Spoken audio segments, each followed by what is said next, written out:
নমস্কার, বেঙ্গল গার্ডেনের পক্ষ থেকে আপনাদের সকলকে জানাই প্রীতি, শুভেচ্ছা ও ভালোবাসা।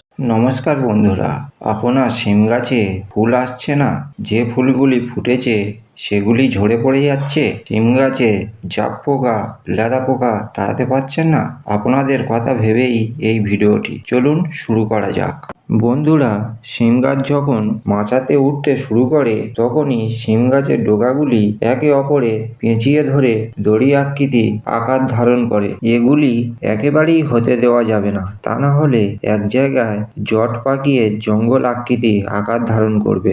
ওই সিম গাছগুলিতে একেবারেই ফলন হয় না বললেই চলে। ওই সিম গাছগুলিতে 10 ভাগের 1 ভাগ ফুল ফল হতে পারে। সিম গাছগুলি মাচাতে ভরে যাবার পর সিম গাছের গোড়ার পাতাগুলি ভেঙে অথবা কেটে হালকা করে রাখতে হবে, জঙ্গল হতে দেওয়া যাবে না।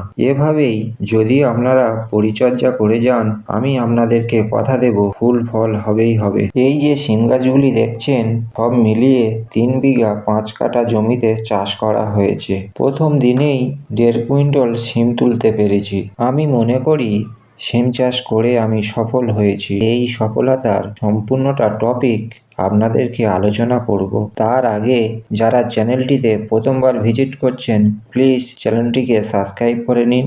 এই সিম গাছগুলিতে কি কি সার আমি প্রয়োগ করেছি সেগুলি আপনাদেরকে বলবো। সিম গাছ যখন মাচাতে উঠতে শুরু করেছে তখনই একটি গাছ পিছু 100 গ্রাম হারে সরিষার খোল ও 14-35-14-30 গ্রাম হারে মিশ্রণ করে গাছের গোড়া থেকে 1 ফুট ছেড়ে ছড়িয়ে দিয়ে ঝুরঝুরে করে কুপিয়ে 10 দিন পর জল দিয়ে ভিজিয়ে দিয়েছি।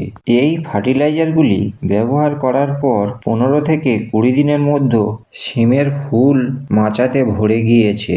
এবার আমাদের কাজ হবে যে ফুলগুলি ফুটেছে ফুলগুলি ঝরে যাতে না যায়, পোকামাকড়ের আক্রমণের হাত থেকে বাঁচাতে আমাদের কিছু কীটনাশক ব্যবহার করতে হবে। সিম গাছে আক্রমণ করে থাকে সাধারণত 2 ধরনের পোকা, 1 জাপ পোকা, 2 লেদা পোকা। এই পোকা দুটি নিয়ন্ত্রণ করতে পারলে সিমের ফুল আর ঝরবে না এবং পর্যাপ্ত পরিমাণে সিম আমরা বাজারজাত করতে পারবো।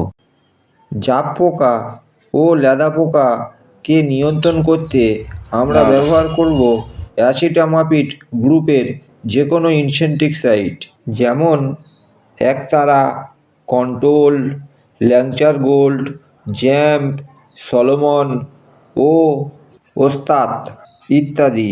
এগুলির মধ্যে আমি ব্যবহার করছি কাইট ইনসেক্টিসাইড। এর মধ্যে আছে ইন্ডোক্সা 14.5% প্লাস অ্যাসিটামাপিড 7.7%। এসি ফর্মে আমরা দেখতে পাই। এটি একটি কন্ট্যাক্ট ইনসেক্টিসাইড।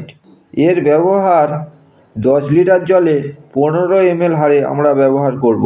এই ইনসেক্টিসাইডের মধ্যে যে কোনো একটি কীটনাশক আপনারা যদি ব্যবহার করেন, আমি আপনাদেরকে কথা দেব জাপ পোকা ও লেদা পোকা হাত থেকে আপনাদের সিম গাছকে রক্ষা করতে পারবেন। ভিডিওটি এই পর্যন্ত। যদি ভিডিওটি ভালো লাগে লাইক, কমেন্ট, শেয়ার করতে ভুলবেন না। ধন্যবাদ।